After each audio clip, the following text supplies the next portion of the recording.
नमस्कार दोस्तों, राधे राधे। मैं बंसी आज आपके लिए एक सच्ची घटना लेके आया हूँ। भक्तों, वृंदावन में एक स्थान है जहाँ नित्य बांके बिहारी राधा रानी और गोपी संग श्री कृष्ण आज भी रास रचाते हैं। कहते हैं वहाँ रात में रुकने वाले की या तो मृत्यु हो जाती है या फिर वो पागल हो जाता है।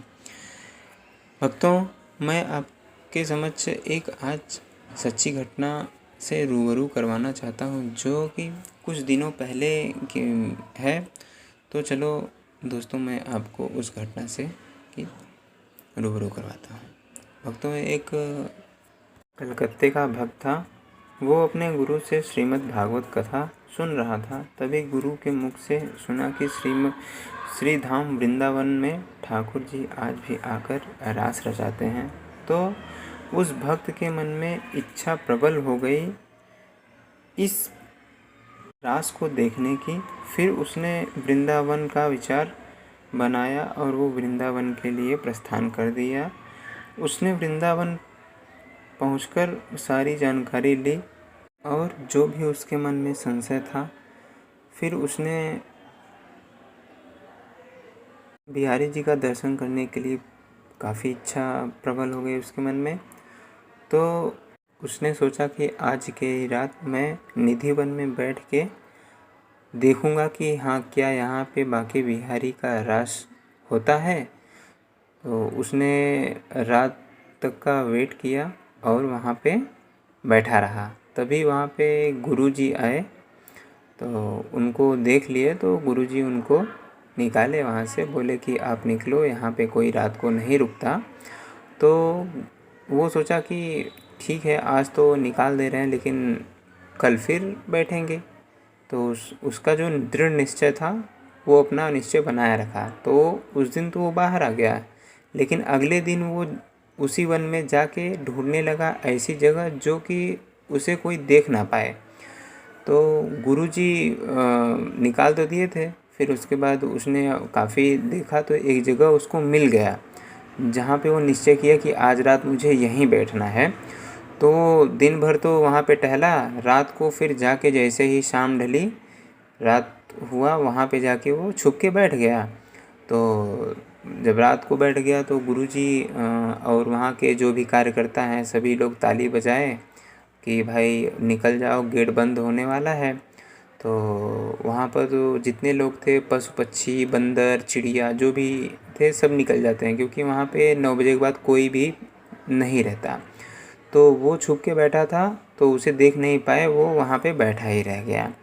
तो जैसे ही अब रात गुजर गई पूरी, तो सुबह जब हुआ तो वहाँ पे जो झाड़ू वगैरह लगाने के लिए आते हैं व्यक्ति, तो उन्होंने देखा कि एक व्यक्ति जो है बेसुध पड़ा हुआ है और उसके मुंह से झाग निकल रहा है। तो उसने सारे वृंदावन में हल्ला कर दिया कि यहाँ पे कोई व्यक्ति पड़ा हुआ है। तो देखते देखते वहाँ पे भीड़ इकट्ठा हो गई।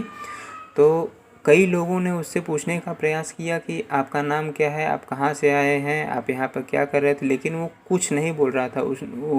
उससे कई लोग खाने के लिए भी दिए, पानी भी दिए, लेकिन न तो वो खाना खा रहा था, न तो पानी पी रहा था। वो किसी से कुछ बात नहीं कर रहा था। लगभग वहाँ पर 3 दिन तक वो पड़ा रहा।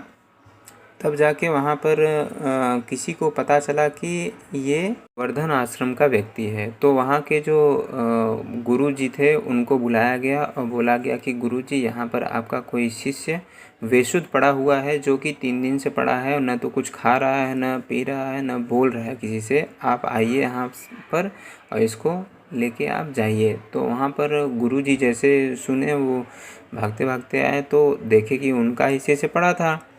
तो उनको उठाकर लेके गए। तो करीब 5 दिन तक उनके आश्रम में वो व्यक्ति पड़ा था। किसी से कुछ बोल भी नहीं रहा था, वहाँ पर भी कहीं नहीं बोल रहा था। तो एक दिन क्या हुआ कि गुरुजी सुबह सुबह नहाने के लिए जा रहे थे। तो गुरुजी से इशारे इशारे में बोला कि गुरुजी, मुझे एक कॉपी और पेन दे दो, मैं कुछ लिखना चाहता हूँ। तो गुरुजी उसको एक कॉपी और पेन दिए और नहाने के लिए चले गए। तो गुरुजी जब वहाँ से नहा के आए तो देखे कि बंदा जो शिष्य है वो एक दीवार के सहारे बैठा हुआ है और अपने प्राण को त्याग दिया हुआ है। तो जैसे ही गुरुजी ने देखा तो ये प्राण त्याग दिया हुआ, तो जो गुरुजी ने उसको कापी पेन दिया था उसमें कापी में वो लिखा हुआ था कि हे गुरुदेव, आप कहा करते थे ना कि श्री धाम वृंदावन में आज भी बिहारी जी का रास होता है। मुझे भरोसा नहीं हुआ था तो मैं साक्षात देखने के लिए चला गया कि सच में होता है कि नहीं होता है। तो वहाँ पर जाने के बाद मुझे साक्षात प्रभु का दर्शन हुआ और हे गुरुदेव, ये आपकी ही बलिहारी है जो मैं आज बांके बिहारी का दर्शन कर पाया हूँ। गुरुदेव, मैं ये बात किसी से अभी तक नहीं बताया हूँ, सिर्फ ये बात मैं आपको बता रहा हूँ। तो देखा कि भगवान श्री कृष्ण, माता राधा रानी अपनी गोपियों के साथ वहाँ पर आके रास रचाते हैं। मैंने इन्हीं आँखों से देखा और इन्हीं आँखों से दर्शन किया। उनकी छवि इतनी सुहावनी थी, इतनी सुंदर थी कि मैं आपसे वर्णन नहीं कर सकता। इतनी सुहानी थी कि ये दुनिया उनके सुंदरता के आगे बेकार है।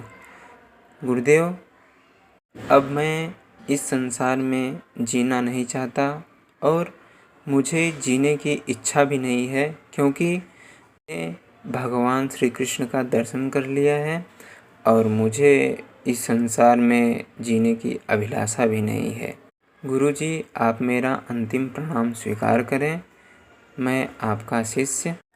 दोस्तों, इतना कह के ही भक्त ने अपने प्राण को त्याग दिया और वो जो पत्र लिखा था वो बंगाली भाषा में था, जो कि आज भी मथुरा के सरकारी संग्रहालय में उपस्थित है। आप जाना तो कभी भी उसका जिक्र ज़रूर करना और आप भी इन्हीं आँखों से देखना उस भक्त की महिमा क्या है। भक्तों, कहते हैं भगवान श्री कृष्ण साक्षात दर्शन देते हैं, दर्शन पाने वाला चाहिए। मैं बस इतना कहूँगा कि आप मानसिक दर्शन करिए और वहाँ पर जाके कोई ज़रूरत नहीं है, भगवान आपके घर भी आके आपको दर्शन दे सकते हैं। श्रद्धा होनी चाहिए। दिल से बुलाओगे तो भगवान ज़रूर आएंगे। भगवान के पास शिवरी नहीं गई थी, माँ शिवरी नहीं गई थी, भगवान उनके पास स्वयं चल के आए थे। तो भक्तों, हम अपनी वाणी को विराम देते हैं। धन्यवाद दोस्तों, अगर आपने हमारा चैनल सब्सक्राइब नहीं किया है, लाइक नहीं किया तो कर दीजिए। Thank you so much.